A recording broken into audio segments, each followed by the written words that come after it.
Hi all, welcome to football arena. കഴിഞ്ഞ ഈജിപ്തിനെതിരെയുള്ള മത്സരത്തിൽ വലിയ ബുദ്ധിമുട്ടുകളായിരുന്നു അർജന്റീനയ്ക്ക് നേരിടേണ്ടി വന്നത്. ഭൂരിഭാഗം സമയത്തും അർജന്റീന പിറകിലായിരുന്നു. പക്ഷേ പിന്നീട് 3 ഗോളുകൾ തിരിച്ചടിച്ചുകൊണ്ട് അവർ തിരിച്ചു വന്നു. അവിടെ എടുത്തു പറയേണ്ടത് മെസ്സിയുടെ പൊസിഷനിലുള്ള ഒരു മാറ്റമാണ്.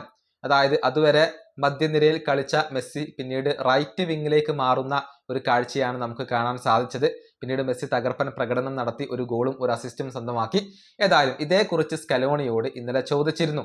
അതായത് മെസ്സിയെ റൈറ്റ് വിങ്ങിലേക്ക് മാറ്റിയത് അത് ആരുടെ ബുദ്ധിയായിരുന്നു എന്നുള്ളതായിരുന്നു ചോദ്യം. സ്കലോണി വ്യക്തമായ ഒരു മറുപടി നൽകിയിട്ടുണ്ട്. അത് മെസ്സി തന്നെ തീരുമാനിച്ചതാണ് എന്നാണ് സ്കലോണി ഇപ്പോൾ പറഞ്ഞിട്ടുള്ളത്. അദ്ദേഹത്തിന്റെ വാക്കുകൾ ഇങ്ങനെയാണ്: മെസ്സി അദ്ദേഹത്തിന്റെ കളിശൈലിയിൽ എന്ത് മാറ്റം വരുത്തണം എന്നുള്ളത് ഞാനല്ല പറയേണ്ടത്. മത്സരത്തിനനുസരിച്ച് തന്റെ കളിശൈലിയിൽ മാറ്റം വരുത്താനുള്ള ഒരു ഫ്രീഡം അത് മെസ്സിക്കുണ്ട്. കഴിഞ്ഞ മത്സരത്തിൽ റൈറ്റ് വിങ്ങിലേക്ക് മാറിയത് മെസ്സി തന്നെയാണ്. മെസ്സി മാറ്റം വരുത്തിയാൽ ഞങ്ങൾ അതിനോട് അഡാപ്റ്റ് ആവുകയാണ് ചെയ്യുക. സഹതാരങ്ങൾ എല്ലാവരും അതിനോട് അഡാപ്റ്റ് ആവും. ഞങ്ങളല്ല മെസ്സിയോട് റൈറ്റിലേക്ക് മാറാൻ പറഞ്ഞത്, അത് അദ്ദേഹം തന്നെ എടുത്ത തീരുമാനമായിരുന്നു. ഇതാണ് അർജന്റീനയുടെ പരിശീലകൻ ഇപ്പോൾ വ്യക്തമാക്കിയിട്ടുള്ളത്.